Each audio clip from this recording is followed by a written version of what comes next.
अब ट्रेकिङ नै नगई मनाङमा यस्तो राम्रो ठाउँ सजिलै घुम्न सकिन्छ, त्यो पनि काठमाडौँबाट 3 नाइट 4 डेजमै। त्यसको लागि यो आइटिनेरी फलो गर्न सक्नुहुन्छ। डे 1 मा बिहानै काठमाडौँबाट निस्किन्छौँ र साँझ बेसी सहरभन्दा माथि धारापानीमा गएर बस्छौँ।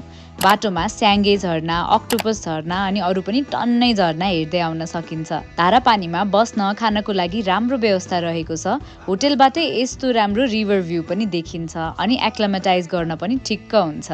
डे 2 मा हामी धारापानीमा मजाको ब्रेकफास्ट गरेर पिसाङतिर लाग्छौँ।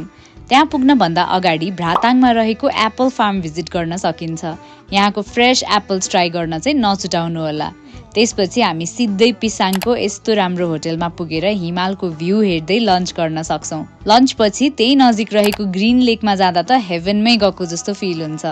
त्यसपछि मनाङ भ्याली जाने बाटोमै पर्ने ब्लू लेक अनि गङ्गपूर्ण लेकहरू भिजिट गरेर यस्तो राम्रो भ्यू इन्जोय गर्न सकिन्छ। त्यो रात चाहिँ हामी मनाङ भ्यालीकै होटेलमा बसेर मजाले आगो ताप्दै डिनर गर्दै बस्न सकिन्छ। भोलिपल्ट बिहानै उठेर होटेलकै ठ्याक्कै अगाडि यस्तो राम्रो हिमाल हेर्दै ब्रेकफास्ट गर्दाको आनन्द नै छुट्टै छ। थर्ड डे चाहिँ मनाङ भ्याली मजाले एक्सप्लोर गर्नको लागि छुट्याउन सकिन्छ। यहाँको यस्तो फेमस लोकेसनदेखि लिएर पुरानो घर, गल्ली, 600 वर्ष पुरानो गुम्बाहरू घुम्ने अनि हाफ एन आवरको वकमा छोङकोर भ्यू पोइन्टबाट पुरै मनाङ भ्याली र 360 डिग्री माउन्टेन भ्यू इन्जोय गर्दै बस्न सकिन्छ।